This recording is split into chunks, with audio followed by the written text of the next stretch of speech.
3 semaines après l'expulsion des migrants de Doulon, les associations qui leur viennent en aide font le point. Pour elles, malgré le dispositif mis en place par la préfecture et la mairie, 15 personnes restent encore sans solution. Mardi 22 novembre, les occupants du squat viennent d'être expulsés. Regroupés dans un gymnase voisin, 77 d'entre eux vont se voir proposer une solution de relogement pérenne par des travailleurs sociaux dépêchés sur place.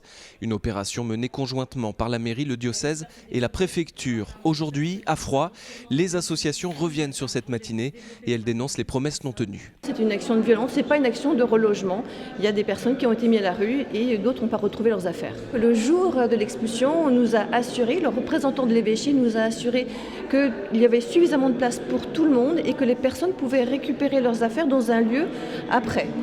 C'est faux, c'est doublement faux, donc il y a 15 personnes, c'est un gros trou dans la raquette et là on parle d'êtres humains. 15 personnes qui n'étaient pas présentes au moment de l'intervention des CRS et qui aujourd'hui sont à la rue. Parmi elles notamment une famille avec 3 enfants hébergés pendant 3 semaines par des militants. Pour les représentants de la Ligue des droits de l'homme, les pouvoirs publics délaissent les publics fragiles. Ce n'est pas une opération de relogement, c'est une expulsion avec mise à l'abri ou relogement des personnes qui ont été expulsées. Ce qu'on demande, c'est que le droit soit appliqué. Et le droit, c'est toute personne à la rue vulnérable qui demande un hébergement doit l'obtenir. Donc ça veut dire qu'il faut mettre en place des moyens. Et les anciens réfugiés du squat de Doulon ne sont qu'une partie de ces personnes en situation d'urgence à Nantes. L'agglomération compterait une vingtaine de squats occupés par une centaine de réfugiés dans des conditions sanitaires préoccupantes.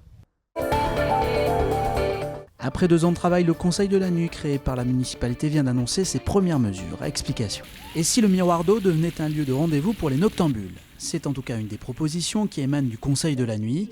Face à la problématique des nuisances subies par les riverains une fois les bars fermés, l'idée de station nocturne a émergé.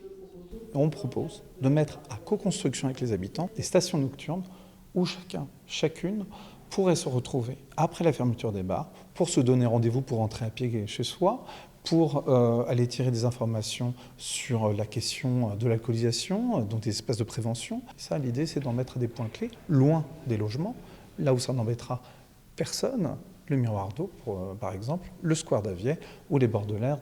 Autre grande problématique ressortie des discussions, les transports. Là aussi, différentes mesures sont à l'étude pour améliorer le service aux usagers sur des créneaux élargis. La ligne Luciole sera reconfigurée avec les usagers et les habitants courant 2017 pour une mise en fonction 2018.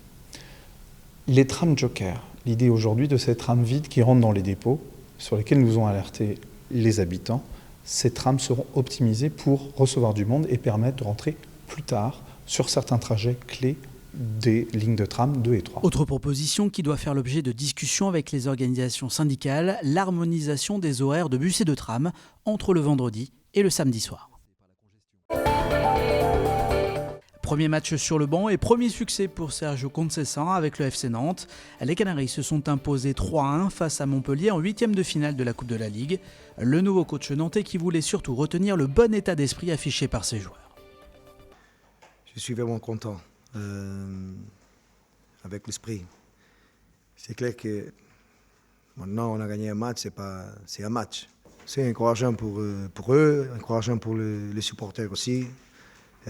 Pour tout le monde, parce qu'ils ont qualité. C'est important d'utiliser bien les qualités de chacun au service de l'équipe, c'est clair.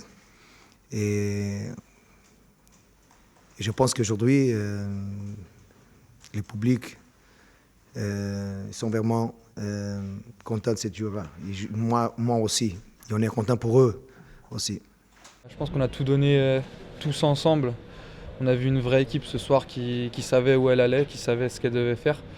Et je pense qu'on a respecté, ce que nous a dit le coach à la lettre. Ça nous rend heureux, ça nous redonne le sourire, je pense, à tout le monde, à tout le club. Donc voilà, profitons-en, mais pensons aussi au match qui arrive vendredi. Si on affiche vendredi ce qu'on a affiché ce soir, je pense qu'il ne peut pas nous arriver grand-chose. Et puis s'il nous arrive quelque chose, c'est que l'équipe en face sera meilleure que nous, qu'on n'aura pas forcément de choses à regretter. Une guirlande, des sapins, les nefs aussi se parent pour célébrer Noël. À partir du 17 décembre, l'ambiance sera illuminée et festive dans le fief des Machines de Lille. On l'aime bien parce que c'est une fête familiale, parce qu'on est dans la magie de Noël, parce qu'on a un lieu extraordinaire qu'on peut faire briller, parce qu'on est une partie de la journée dans le noir, donc les illuminations prennent toute leur magie et que les parents viennent avec leurs enfants, qui prennent le temps. Ils ne viennent pas forcément visiter les machines, ils viennent se balader sous les nefs. C'est pour ça qu'on a tous les ans des animations. Et depuis 10 ans, Noël aux Nefs a pris ses habitudes.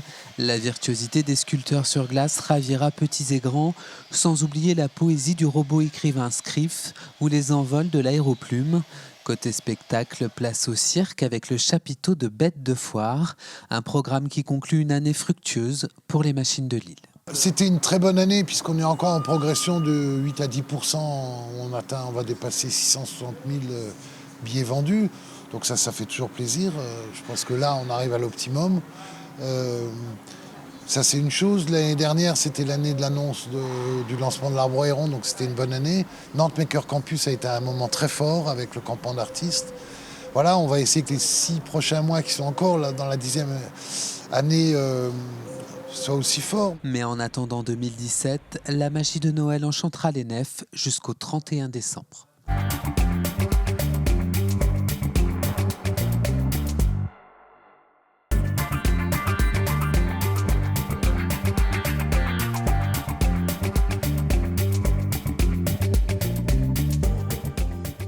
Kuehne+Nagel, c'est une entreprise de logistique qui est une des plus importantes au monde, une entreprise qui a 125 ans d'existence, qui a été créée en Allemagne, dans la Hanse, à Hambourg, et qui, depuis des années, en fait, accompagne Airbus sur sa croissance, sur son développement.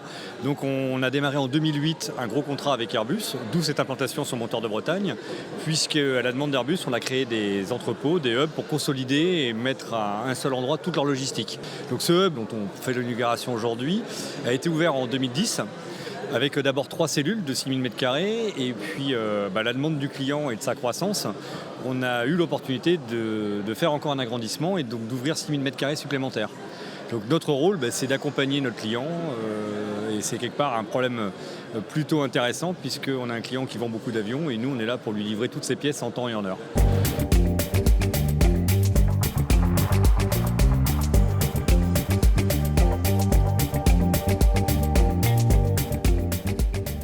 Nous, ici, on s'occupe exclusivement des usines de Nantes et Saint-Nazaire. Maintenant, on reçoit des pièces de partout dans le monde, donc elles peuvent venir des États-Unis, d'Asie. Notre travail, c'est de les réceptionner, de vérifier la qualité, puisque certaines pièces, elles vont être montées sur avion, donc sont-elles avionnables ou pas? Est-ce qu'il y a une documentation correcte? Après, de les stocker et de préparer à la demande ce qui le compagnon sur la ligne aura besoin. Donc on a des ordres de préparation, des ordres de kitting, et chaque jour, on livre de 7 à 8 000 articles pour le compagnon d'Airbus. Ça va de la petite vis jusqu'au gros pack de conditionnement d'air ou jusqu'au morceau de fuselage.